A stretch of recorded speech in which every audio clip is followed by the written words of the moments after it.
mean, sometimes Kraken would just break entirely. Nope, I'm not joking. Look at this. It's a very buggy boss, it seems. Not sure why. Thankfully, though, after about half an hour of attempts, we finally took the W. Shouldn't have taken that long, though.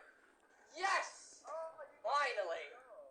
Woo! So now that we've beaten both of the normal bosses, we now move on to their elite forms. Because, there are badges for both of the elite forms, and basically the elite forms are just harder versions of the original. Aberration, we beat her on the first try, and Kraken only took a couple of attempts, so, the elite bosses can't be that bad, right? Right? Now, I'm no speedrunner or world record holder when it comes to boss rush mode, sure, but oh my god, are the elite bosses insanely difficult without game passes. How difficult? Well, they might be near impossible if you don't get lucky and get their attacks in the correct order. No, actually, it's not even skill-based anymore. I don't think anyone in the history of ever has tested the elite bosses without the benefits of the energy drink and the increased health gain pass. Because, oh my god, I wanted to tear my eyeballs out several times. Seriously, if you think I'm lying after this video, try and beat the elite bosses without game passes. Please, do it. If you manage to beat them within 20 attempts, you have my eternal respect. I mean, not all of the deaths were the game's fault, some of them were just me being dumb. But still, this boss is ridiculously hard. This game is supposed to be for children, right? And you have to know I still don't know how to dodge the slam attack. Plus, some of his attacks instantly kill you, because why not? This one's not so... Oh, god, oh... What? It instantly kills you? What? Oh yeah, it does. That's so dumb. Yep, I'm fully convinced that this boss was not tested for those without game passes. Hey Ash, you know how you kind of suck at this game usually? Well, try doing the reverse of that. Try actually being good at the video game. You might actually beat this stupid boss for a change. Alright then, you do it. Clone of me who still doesn't have a name. You give him a try then. Okay, then I will. Watch and learn from the pro.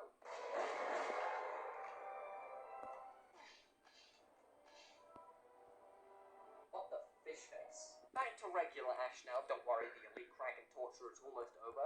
But I'm really mad about this clip in particular. I got really close to killing him and, still died. I will not play the audio, as I said some very not family-friendly things after this. Listen, you have to understand that we had attempted this boss for around 2 hours at this point, and this was probably the first round where we actually had a chance. This was then followed up by starting up and up around, ended up dying, started up and up around, ended up dying, started up and up around, ended up dying. Boss Rush is not a skill-focused game mode. I'm telling you right now, though, the only reason we were able to beat Elite Kraken is because we kept getting the right attacks in the correct order. Basically, just kept getting back-to-back attacks where we were able to do damage to him, and finally, after almost 2 hours... You're chilling. Yes! Yes! Yes! Yes! Finally. Woo! We did it! What an incredible first attempt victory. Of course, we won afterwards just yet. We still have Elite Aberration to complete. But Aberration has always been infamously easier than Kraken, so this badge didn't take long to get at all. There's only really 2 attacks that come from Aberration that are really a problem. The ungodly laser attack and the ball attack. Huh. Since when did you get such big balls, Aberration? The laser attack can kill you instantly without game pass if you happen to make the fatal mistake of accidentally stepping into it for more than half a second. I am not joking. Nope. What? Instantly dead. Oh yeah, I died to this attack many times. It's very similar to Kraken's slam attack, where it seems like there's no consistent way to dodge it. That or I'm just bad at the video game. Not to mention it moves at speeds never before seen and lasts for like 30 seconds. Completely skill-based, I know. The ball attack can be countered with a well-timed direction change at the last minute, but not always. And if you happen to get caught in it without the help of this game pass, you will die every single time. Not sometimes, every single goddamn time.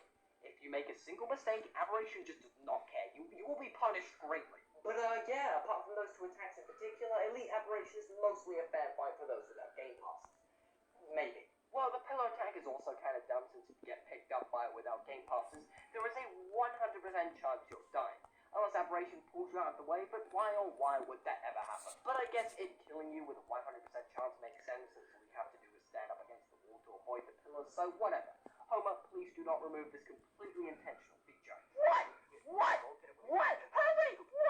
How many pillars do you want us to avoid? Oh my god. Literally as soon as the pillars go down, pillars again. Of course, like I said, this fight wasn't as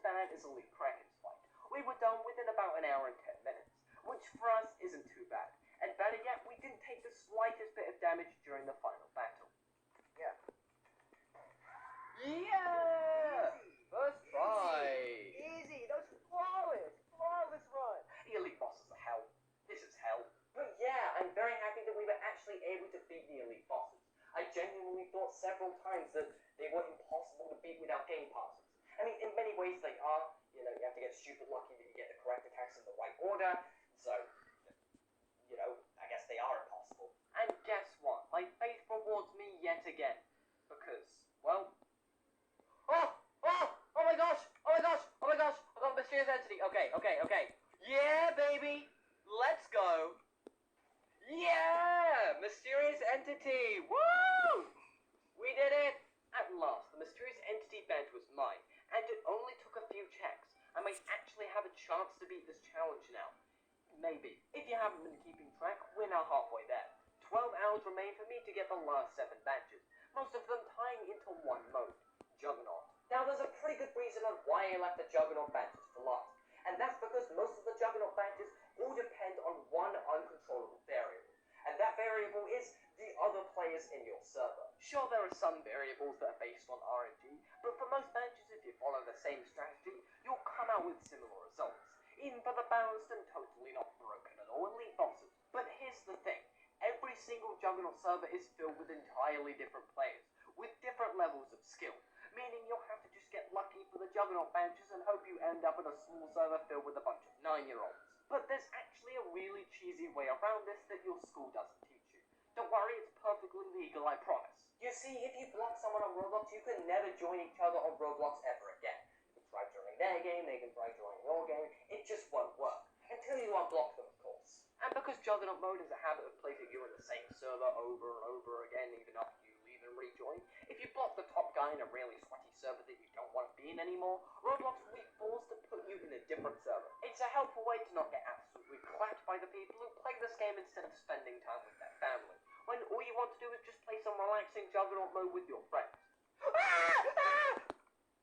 Yes, because this game is relaxing, and all you have to do is repeat this until you get into a game with really newbie players, so that you can get the badges with a little less hassle.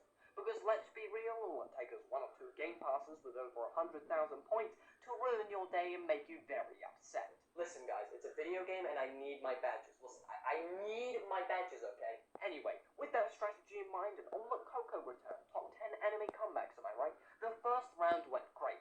I did over 1,000 damage to the Juggernaut and was responsible for the final blow, which allowed me to get 2 badges instantly. Oh my god! Yes! The real Juggernaut and the final blow! Oh my gosh, already 2 badges on the first round. And guess what? 2 rounds later, the Juggernaut is AFK right next to the Pack-a-Punch machine.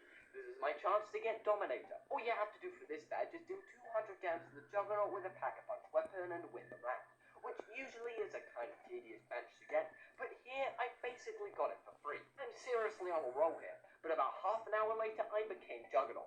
Time for yet another badge. Now to get close call, you have to be on less than 10% health as the Juggernaut once the round ends, and you also have to win the round. But unlike the other Juggernaut badges, you don't actually need 12 people in the server for you to receive close call. And in fact, in the server there were only 3 players.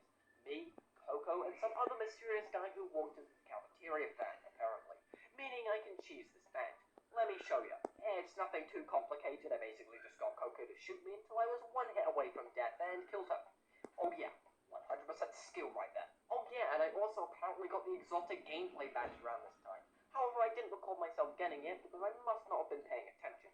I mean, can you blame me? I'm playing Juggernaut mode without the energy drink. It's like trying to eat soup without a spoon. And that's the thing for playing Juggernaut mode without game passes. Compared to all of the other modes that we've discussed so far, Juggernaut mode is by far the most different. 1v1s are near impossible and actually scary. Every Juggernaut, no matter who they are, hits like a truck, and if the Juggernaut targets you, there's a good chance you're dying.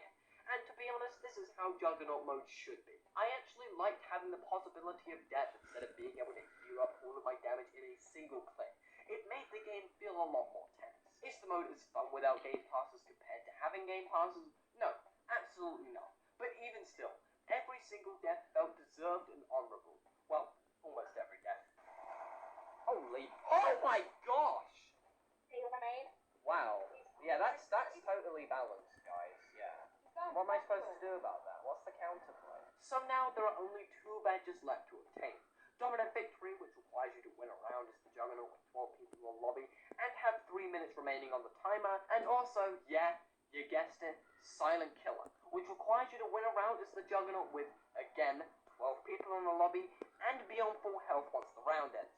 is it, fellas. The hardest badge in all of Sectic. Another reason why I saved Juggernaut mode badges for last. The main reason why this badge is going to be so annoying to get is not because of its difficulty or the fact that we don't have Game Pass or anything. No, the fact that we're on a time limit and we only have a certain